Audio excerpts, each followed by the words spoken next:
বিসমিল্লাহির রহমানির রহিম। আসসালামু আলাইকুম। এই খালি পিৎজা ট্রেটার উপরে আমি একটা বেকিং পেপার বিছায় নেব। তার উপরে দিয়ে দিব কিছু সিদ্ধ করা আলু। এখানে ছোট ছোট আলুগুলো আমি সিদ্ধ করে নিচ্ছি, খোসা না ছাড়াই এগুলোকে আমি বেকিং পেপারটার উপরে বিছায় দিব।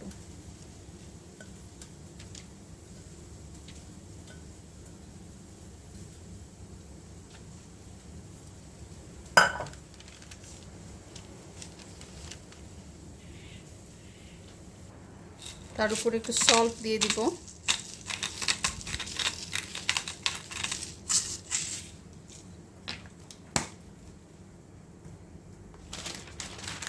আর দিয়ে দিব আরেকটা বেকিং পেপার। এখন আলুগুলোকে চাপ দিয়ে সমান করে ফেলব। আপনারা গ্লাস দিয়ে করতে পারেন, এটা আমার কাছে মনে হলো এটা দিয়ে করা ইজি হবে।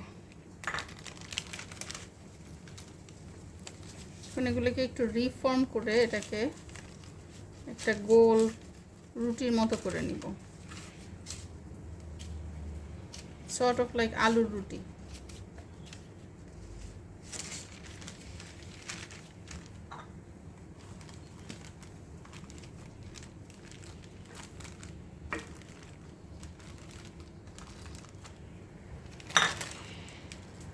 ভাঙা আলুর টুকরা টাকরাগুলা এই মাঝখানে দিয়ে যথাসম্ভব একটু গোল করে নিব এটাকে।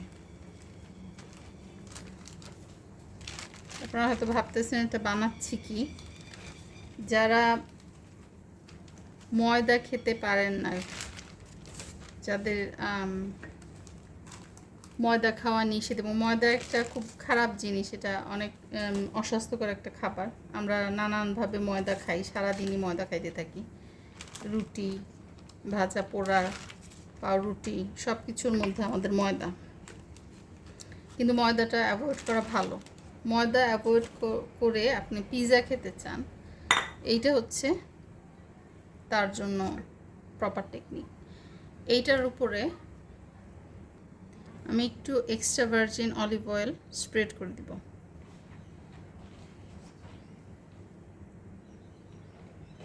দিয়ে আমি এটাকে কিছুক্ষণ বেক করব। আমার গ্রিলের হাইয়েস্ট হিটে, ম্যাক্সিমাম হিটে আমি আমার এই পটেটোটাকে বেক করে নিব, আর গ্রিল করে নিব জাস্ট 5 মিনিট। এর মধ্যে আমি বাজিল আর একটা রসুনের টুকরা দিয়ে ব্লেন্ড করে চাটনির মতো একটা বানিয়ে নিছি। আমি এটাকে আমার পিৎজা সস হিসেবে ব্যবহার করব। আপনারা ঘরে বানানো যে কোনো সস ইউজ করতে পারেন। ধনিয়া পাতা, রসুন দিয়েও আপনারা সস করে এটার উপরে দিতে পারেন, সাথে ঝাল চাইলে কাঁচামরিচ ব্যবহার করতে পারেন। 2টা ডিম, একটু লবণ আর গোলমরিচ দিয়ে ডিমটা ফেটা নিব। এখন চিজ কেন ব্যবহার করব না? বলা হয় পৃথিবীর সবচেয়ে খারাপ খাবার হচ্ছে চিজ। হচ্ছে আমরা রোজ নানানভাবে চিজটা আমাদের বিভিন্ন রকম খাবারে, যেহেতু এটা মুখরোচক, আমরা বানাচ্ছি, খাচ্ছি, ব্যবহার করতেছি, কিন্তু এটা শরীরের জন্য খুব খারাপ। তো চিজ অ্যাভয়েড করার চেষ্টা করবেন যথাসম্ভব। যেহেতু অল্টারনেটিভ কিছু ব্যবহার করা গেলে সেগুলো ব্যবহার করবেন, আর না করা গেলে চিজের খাবার খাওয়ারই দরকার নেই। তা আমি আমার অল্টারনেটিভ হচ্ছে গিয়ে ডিমটা ইউজ করব। 5-7 মিনিট গ্রিল করার পরে এই হচ্ছে আমার আলুর অবস্থা। এটার উপরে আমি আমার ভেজে রাখা ক্যাপসিকাম আর অনিয়ন, যেটা কিনা ভেজে না বলে আমি বলবো তেলে রাখা, কারণ আমি কোনো তেল ব্যবহার করি নি।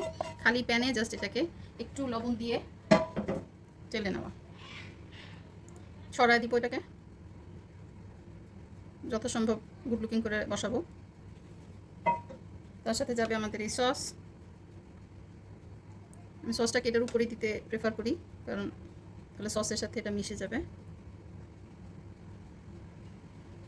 আপনারা যেভাবে পারেন সেভাবে সাজায় গুছায় নেবেন। আমি আমার মতো নিচ্ছি।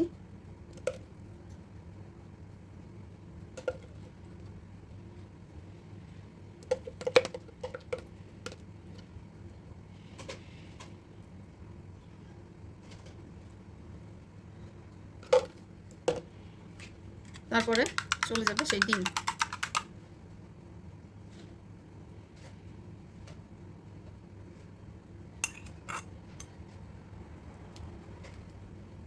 যেহেতু চিজের মতো ডিম শক্তপোক্ত না, তো আমি এটাকে পছন্দ মতো জায়গায় দিতে পারতেছি না, বাট সামহাও খায় ফেলতে পারবো, সমস্যা নেই। এটা আবার যাবে বেকে, গ্রিলে আরও 5-7 মিনিট, যতক্ষণে ডিমটার কাঁচা ভাব চলে না যায় ততক্ষণ এটাকে আমি আবার গ্রিল করব। 5-7 মিনিট ওভেনে আবার গ্রিলের পরে এই হচ্ছে আমার পিৎজার আউটলুক। আলহামদুলিল্লাহ, এটা হয়ে গেছে, কোনো কাঁচা কিছুই নাই, ডিম কুক হতে বেশি সময় লাগে না, আর উপরে ডিমের কারণে একটু ক্রিস্পি ক্রিস্পি ভাবও আসছে। So that's it. আপনারা সবাই ভালো থাকবেন, সুস্থ থাকবেন, আল্লাহ আপনাদের রিজিকে বারাকা দান করুক। আসসালামু আলাইকুম।